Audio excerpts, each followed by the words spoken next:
House Chair. Thank you, colleagues.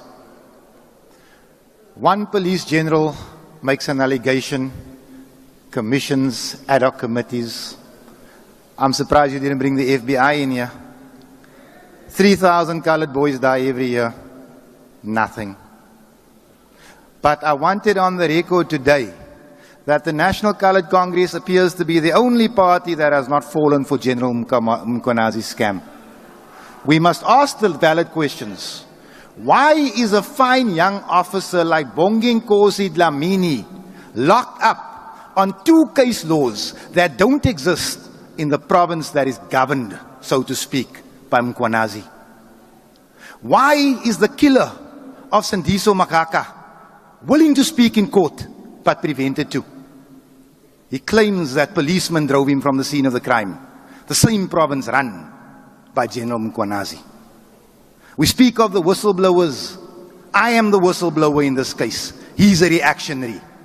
I do not want protection because all of our citizens are vulnerable.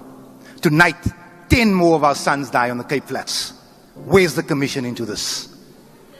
The NCC supports this ad hoc commission, but the NCC places on the record in advance that the whole criminal cabal that runs the South African police services will fall by the end of this. Thank you.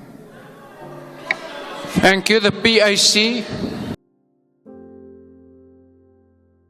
Welcome back to another video. We're going to talk about the fight between Mkhwanazi and Fadiel Adams and why this fight is heating up and why Adams is against Mkhwanazi and what people in KZN think about all of this. Let's get into it. Firstly, Fadiel Adams is Member of Parliament and leader of National Colored Congress. On the other side, Mkhwanazi is the KZN police commissioner and a powerful man fighting crime in the province. But recently, things turned nasty. Fadiel Adams has publicly laid criminal charges against Mkhwanazi, accused him of lying under oath and corruption involving top police officials. Adams says Mkhwanazi hid dangerous political plans and secret funds inside the police force. But Mkhwanazi hit back hard. He accused Adams of illegally accessing top secret police information and recklessly using it to attack police officers. Mkhwanazi says only certain members of parliament can see the secret info, and Adams isn't one of them. This clash got even more intense when KZN Premier Tami Nduli stepped in. Nduli said that he supports Mkhwanazi, saying the police work hard to fight crime and that serious allegations must be probably, investigated. Nduli criticized Adams for causing division and even want community members to distance themselves from Fadiel Adams because this fight against Mkhwanazi is hurting the province peace. Many people in KZN are now shocked because they see Tami Nduli defending Mkhwanazi against Adams so openly.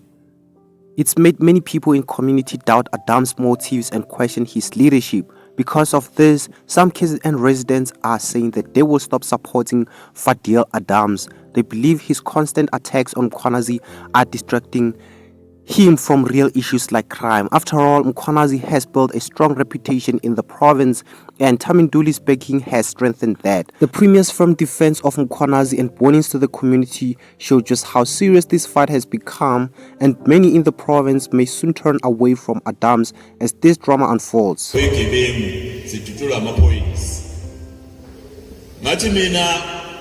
Lo muntu wavula nina amacala ngokufa kwabantu izakhamizi zibulawa izigebengu. Wavula nina amacala ngokudutshula kubulawa amaphoyisa ebulawa izigebengu. Umlayezo wakhe uthini na? Uthi amaphoyisa uma ezobopha isigebengu sikhipha isibhamu awavume athi ngibulala. Ngathi mina lo muntu ukhuluma nje inkulumo epophula, kodwa le nkulumo lena ayinako ukucabangela izakhamizi ezihimezekile neseyilahlekelwe imindeni yabo nehlobo zabo ngenxa yokubulawa izigebengu. Manje mina ngiyamseka umbuso wamaphoyisa lapha kwaZulu-Natal njengondunankulu wesifundazwe ngokuphelele imisebenzi awenzayo namaphoyisa kwaZulu-Natal. Ngiyakhuza izakhamizi zakithi ukuthi This fight is for the rest of us now. This is for Patricia Mashalis. It's for the people that can see the wood from the trees. We've got 68 million South Africans. I think they pulled the wool over 7 million of their eyes. But you see, when the general calls that press conference, he's committing very, very fundamental mistakes. He claims that he's going to come and he's going to bring receipts of what he's saying. But if you watch the commission, it was the backup. It was just allegations. He was throwing as much money as he could to see what was going to.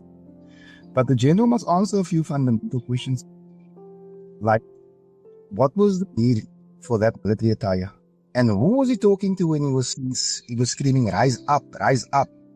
The president is not in the country. Now, what I know as a South African is that in Africa, coup d'etats, they happen when the president's not in the country.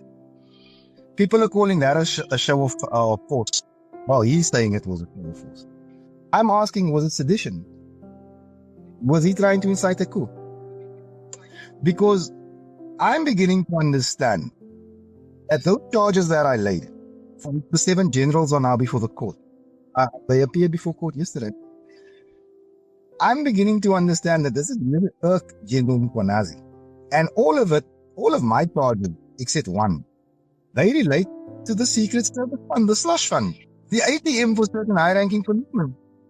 So the question I'd want to ask General Mkhwanazi, the political killing stars team of yours that you also attached to, how much money did it receive from the top? Was it zero?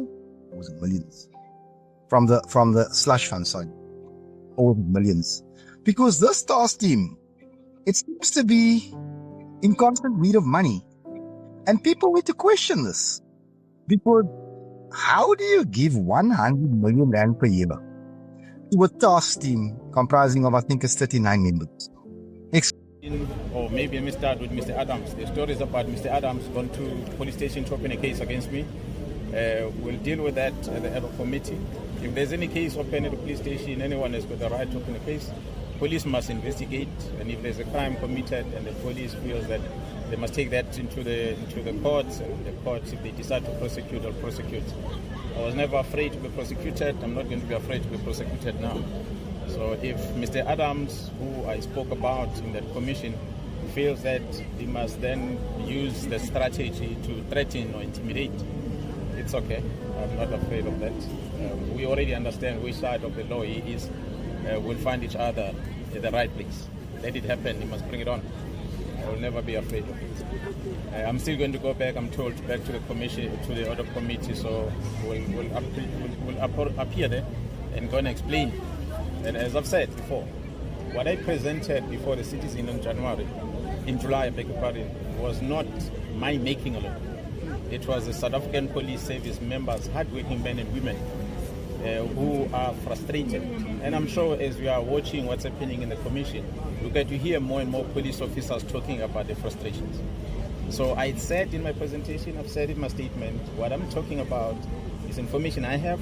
Some of it I read on documents that I'm entitled to read, and some of it is information I received from the colleagues that briefed me on it. So as I presented, representing the men and women in blue, where there was any omission or error made, that was not intentional and it's going to be explained. We submit some statements, and I think maybe you might have missed the fact that what was spoken about in Parliament against what was in my statement are two different things. So maybe he needs to get my statement and read it and see where I wrote whatever that he went to open a case on, or else he's opening a case against what I said. What I said is coming from the team, and it's going to be explained when we go back to the Parliament. We'll leave it like that. I can't comment about what's happening in the commission. Everyone is watching it as it unfolds.